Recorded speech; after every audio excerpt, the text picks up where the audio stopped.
The live TV, सच सबसे आगे। दोस्तों, इस देश में मुसलमानों के खिलाफ कार्रवाई करने की इतनी जल्दबाजी रहती है कि कोर्ट का फैसला आने से पहले ही मामला निपटा दिया जाता है। एक शर्मनाक खबर आपको हम बताएंगे। मुसलमानों को आहत करने का कोई भी कसर यूपी की सरकार नहीं छोड़ना चाहती। इसके अलावा दोस्तों, आज मल्लिकार्जुन खड़गे का रौद्र रूप दिखा है सदन में। भाजपाइयों को पानी पानी होना पड़ा है। वीडियो आपको हम जरूर दिखाएंगे। अब दोस्तों, मैंने आज सुबह ही आपको एक खबर बताई थी कि हाईकोर्ट के एक जज शेखर यादव, उन्होंने मुसलमानों के खिलाफ जहर उगला है। क्या क्या नहीं कहा उन्होंने। यह मुद्दा अब तूल पकड़ते जा रहा है, इतना कि जज साहब पर कार्रवाई हो सकती है। क्या कार्रवाई हो सकती है, उस पर भी हम इस वीडियो में विस्तृत चर्चा करेंगे। सबसे पहले स्वागत है आप सभी का द लाइव टीवी में। मेरा नाम उदित तारण है। तो चलिए दोस्तों, शुरुआत करते हैं। सबसे पहले यूपी की खबर आपको हम दिखाते हैं।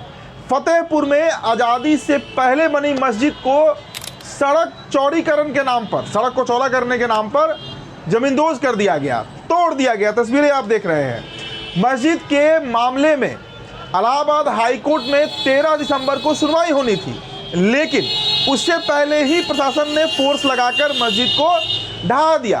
फतेहपुर की 180 साल पुरानी नूरी जमा मस्जिद का अवैध हिस्सा बुलडोजर से गिरा दिया गया है।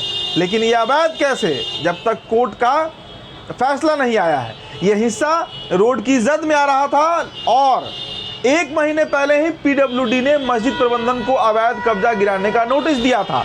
मस्जिद कमेटी जो है वो अवैध ढांचे के खिलाफ नोटिस को लेकर हाईकोर्ट गई थी और हाईकोर्ट इस पर सुनवाई करना था। लेकिन इतनी बेचैनी, इतनी बेसब्री पीडब्ल्यूडी वालों को थी कि बिना नोटिस के, बिना कोई स्टे के, बिना कोई भी फरमान के मंगलवार को यह कार्रवाई कर दी गई। अब देखिए, 180 साल पुरानी विरासत है और ध्वस्तीकरण के दौरान पुलिस के साथ साथ वहाँ पर अर्धसैनिक बल भी तैनात था। मतलब पूरी तैयारी के साथ इस काम को किया गया है। मसला ये नहीं है कि किया गया है, मसला ये है कि 180 साल पुरानी विरासत को किसके परमिशन से तोड़ा गया। क्या कोर्ट ने ऐसा कोई फैसला दिया था? क्या कोर्ट ने ऐसी कोई सुनवाई की थी? क्या कोर्ट मान रही थी कि वो जो कब्जा जिसे अवैध बताया जा रहा है बार बार, वो अवैध है? जो भी मसला हो, मस्जिद गिर चुकी है। अब देखिए, फतेहपुर की नूरी मस्जिद के ध्वस्तीकरण पर ऑल इंडिया मुस्लिम जमात के राष्ट्रीय अध्यक्ष मौलाना साहबुद्दीन ने अपनी तीखी प्रतिक्रिया व्यक्त की है। उन्होंने कहा है कि मस्जिद का ध्वस्तीकरण यानी तोड़ा जाना इंसाफ के खिलाफ है। उन्होंने सरकार से ये मांग की है कि जब सुप्रीम कोर्ट तोड़ने की कार्रवाई पर रोक लगा चुका है, बुलडोजर पर रोक लगा चुका है, तो फिर यह मस्जिद के ऊपर बुलडोजर कार्रवाई किससे पूछकर किया जा रहा है? कोर्ट ने तो फैसला भी नहीं दिया है। बुलडोजर कार्रवाई के खिलाफ उन्होंने अब बिगुल फूका है और वो कह रहे हैं कि अन्याय का ये शुरुआत नहीं है, न्याय तो लगातार हो रहा है, लेकिन मुसलमानों के ऊपर जुल्म जो है वो अब काफ़ी ज़्यादा बढ़ चुका है। अब देखिए, उन्होंने कहा कि देश के संविधान ने हमें धार्मिकता की आज़ादी दी है और यह उसका फ़र्ज है कि हमारे धरोहरों को बचाया जाए। उन्होंने कहा कि मस्जिद के कारण देश और प्रदेश का माहौल बिगड़ सकता है, दंगा भड़क सकता है, इसलिए इस कार्रवाई को तत्काल प्रभाव से रोक दिया जाना चाहिए। लेकिन रोकेगा कौन? सवाल तो वही है ना कि रोकेगा कौन, जब प्रशासन ही चाह रही है, पीडब्ल्यूडी चाह रही है, उत्तर प्रदेश की सरकार एक मिशन पर काम कर रही है कि मस्जिद चाहे 200 साल पुराना हो या 2 साल पुराना हो। खैर, 2 साल पहले तो कोई मस्जिद यूपी में बना ही नहीं होगा। जिस तरह से यूपी में कार्रवाई हो रही है, उसे तोड़ देना है, उसे ध्वस्त कर देना है। और देखिए, सबसे बड़ा सवाल यहाँ पर हम कोर्ट से भी पूछना चाहेंगे कि अब कोर्ट इस पर क्या एक्शन लेगी। जो मामला कोर्ट में लंबित है, 13 दिसंबर को सुनवाई होनी है, 3 दिन का समय बचा था, क्यों उसे तोड़ दिया गया? अब देखिए, सभी की नज़र इस वक्त कोर्ट पर टिकी रहेगी, क्योंकि कोर्ट तय करेगी कि जो हुआ वो सही था, गलत था। और अगर गलत है, वो हिस्सा अवैध नहीं है, तो फिर क्या जिस बुलडोजर ने तोड़ा है, क्या उसे फिर से जोड़ पाएगा? अब अगली खबर पर चलते हैं। मल्लिकार्जुन खड़गे की खबर है दोस्तों। देखिए, राज्यसभा के सभापति जगदीप धनखड़ पर आज मल्लिकार्जुन खड़गे भड़क गए। उन्होंने कहा कि आप लोकतंत्र खत्म कर रहे हैं। इसके अलावा दिग्विजय सिंह ने भी कहा है कि उन्होंने अपने राजनीतिक जीवन में, पूरे राजनीतिक जीवन में इतना पक्षपाती सभापति कभी नहीं देखा है। देखिए दोस्तों, दरअसल अडानी को लेकर बहस चल रही थी और अडानी के ऊपर जितने 1000 करोड़ रुपए घूस देने का जो एक आरोप लगा है, अमेरिका में उनके खिलाफ वारंट निकला है, उस पर ही चर्चा हो रही थी। और सबसे बड़ी बात कि जो भाजपा के सांसदगण, जो भाजपा के लोग बार बार ये दावा करते हैं, बार बार कहते हैं कि दुनिया में इकॉनमी जो है वो हमारा सुधर रहा है, हम 11वें से 5वें नंबर पर चले आए, तीसरे नंबर पर आने का हमारा प्रयास है, उनके ऊपर कांग्रेसी ये सवाल कर रहे थे, कांग्रेस के सांसद, कि आप अडानी पर क्यों नहीं कहते हैं, अडानी पर क्यों नहीं चर्चा होनी चाहिए इस संसद में। और इसी को लेकर बहस जब आगे बढ़ गए, आप पहले ये वीडियो देख लीजिए। जो कुछ भी नड्डा साहब ने कहा है पूरी तरह गलत, बेबुनियाद, सतही, घटिया आरोप है, मैं इसका खंडन करता हूं। दूसरा, मैं स्पष्ट कर दूं कि जैसे वो कह रहे हैं उन पे आधार नहीं, हमारे पास आधार है।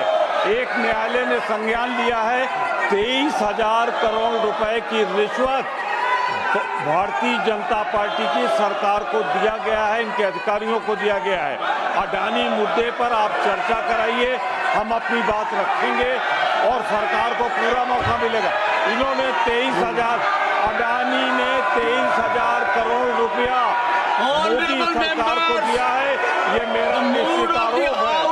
मैं साफ कर देना चाहता हूँ, मैं साफ कर देना चाहता हूँ। तो दोस्तों, जगदीप धनखड़ समेत पूरा जो भाजपा कुनबा है वो पानी पानी हो गया। और सबसे बड़ी बात कि आखिर अडानी पर बहस लोकसभा में कब होगी, ये हमारा भी सवाल है और देश की जनता का सवाल है।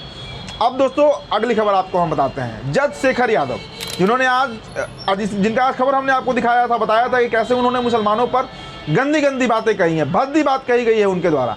अब उनके खिलाफ कार्रवाई होने की तैयारी चल रही है। क्या कार्रवाई, देखिए, उनके खिलाफ सांसद रहुल्ला जो है, उन्होंने निष्कासन के लिए सदन में एक प्रस्ताव डाला है। रहुल्ला के प्रस्ताव का असदुद्दीन अवैसी और संभल के सांसद जियाउर रहमान समेत 7 अन्य सांसदों ने सिग्नेचर करके, हस्ताक्षर करके समर्थन कर भी दिया है।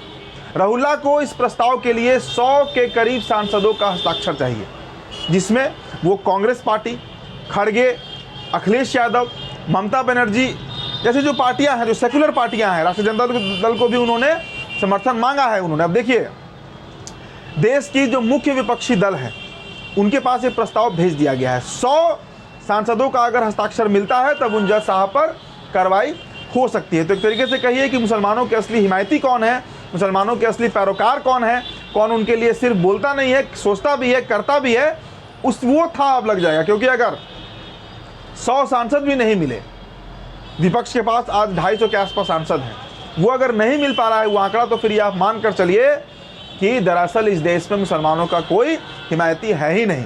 लेकिन मसला ये नहीं है, मसला है कि शेखर यादव ऐसी बातें कर कैसे दिए, और वो भी कहाँ कर रहे हैं। विश्व हिंदू परिषद के लीगल सेल के कार्यक्रम में जाकर कठमुल्ला कह रहे हैं, 4-4 बीबियाँ रखने वाले कह रहे हैं, हलाला पर जिक्र कर रहे हैं। मतलब इन जज साहब के पास भी कोई मुद्दा नहीं है बात करने के लिए।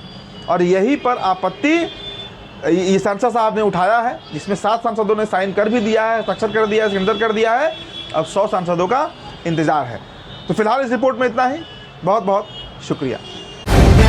द लाइव टीवी, सच सबसे आगे।